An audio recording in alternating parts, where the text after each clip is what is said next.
O Dunkleosteus, o primeiro rei das feras da Terra, surgiu um pouco antes dos dinossauros, há cerca de 750 milhões de anos. Eles eram também as bestas gigantes dos oceanos, podendo atingir um impressionante comprimento de 11 metros. Com uma excreção feroz e uma armadura natural, o Dunkleosteus era o extremo oposto de seu ancestral, o Arandaspis. Seu ancestral, o Arandaspis, era uma criatura inofensiva e pequena, com uma expressão de surpresa permanente no rosto. Quem sabe o que ele vivenciou ao longo de mais de 20 milhões de anos? Mas seus descendentes se transformaram em seres tão temíveis. Agora, avancemos a linha do tempo para 445 milhões de anos atrás. Nesse período, a Terra passava por uma grande transformação e todas as criaturas enfrentariam novos desafios. O ambiente terrestre começou a mudar drasticamente e a temperatura global caiu rapidamente, resultando num frio intenso que chegou a congelar gradualmente a água do mar. Essa situação causou uma devastação para as criaturas que viviam em águas tropicais. Elas foram permanentemente congeladas e toda a área costeira tornou-se uma zona proibida para a vida. Esta é conhecida como a primeira extinção em massa da Terra. A causa de tudo isso foi a redução do dióxido de carbono e dos gases de efeito estufa na atmosfera, o que levou a uma queda brusca da temperatura. Isso fez com que a Terra entrasse numa era glacial e esse clima severo persistiu por mais de 200 mil anos. No pior momento, metade da Terra foi coberta por gelo e neve, o que levou diretamente ao desaparecimento de 85% das espécies do planeta. No entanto, em áreas desconhecidas das profundezas do oceano, algumas criaturas sobreviveram, incluindo o que conhecemos como o náutilo. Mas poucos imaginam que seu ancestral foi um predador de topo de 11 metros de comprimento, o náutilo-leão cornudo imitador. Embora o náutilo tenha evoluído por centenas de milhões de anos,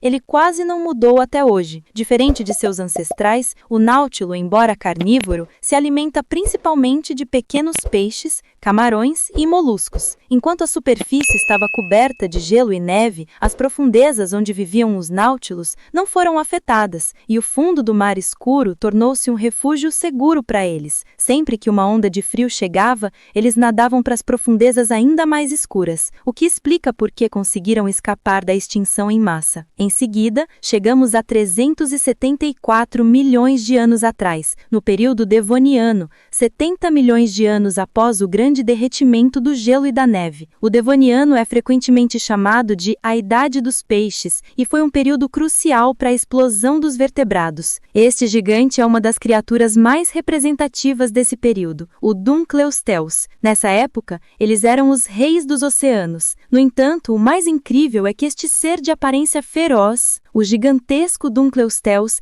era descendente do minúsculo Arandaspis. O Arandaspis, com a sua expressão de surpresa eterna no rosto, era uma criatura pequena de apenas 15 centímetros de comprimento. Já um Dunkleosteus adulto podia atingir até 11 metros. Isso fazia com que até mesmo um Dunkleosteus jovem fosse o predador mais dominante daquela era. E foi nesse momento que um jovem Dunkleosteus se afastou de seu grupo principal, parecendo ter avistado uma presa não muito longe. Os amonites e os náutilos são parentes próximos, difíceis de distinguir, e geralmente viajavam em grupos, o que os permitia reagir a perigos. Quando um predador apareceu, os amonites de reação rápida rapidamente fugiram em outra direção. No entanto, eles se depararam com o Dunkleosteus, que havia evoluído com uma espinha dorsal. Com sua velocidade, os amonites seriam rapidamente alcançados. Para essa situação, eles tinham seu próprio método de sobrevivência. Quando atacados, os amonites sugavam água para dentro do corpo,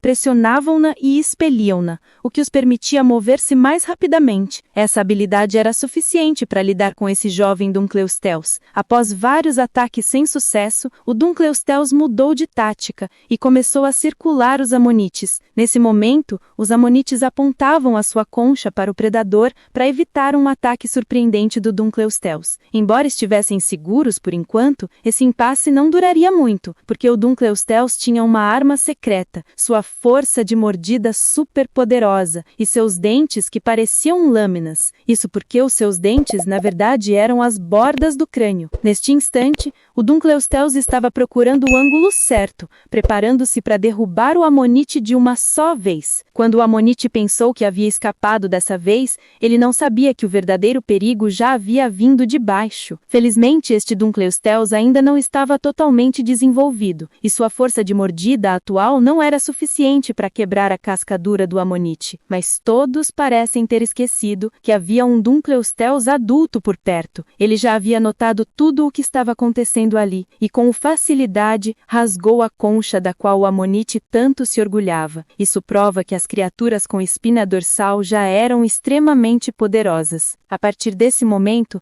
os vertebrados estavam destinados a alcançar um estágio ainda mais proeminente. Siga para não perder mais conteúdo incrível, curta se gostou dessa viagem no tempo e comente o que mais te surpreendeu.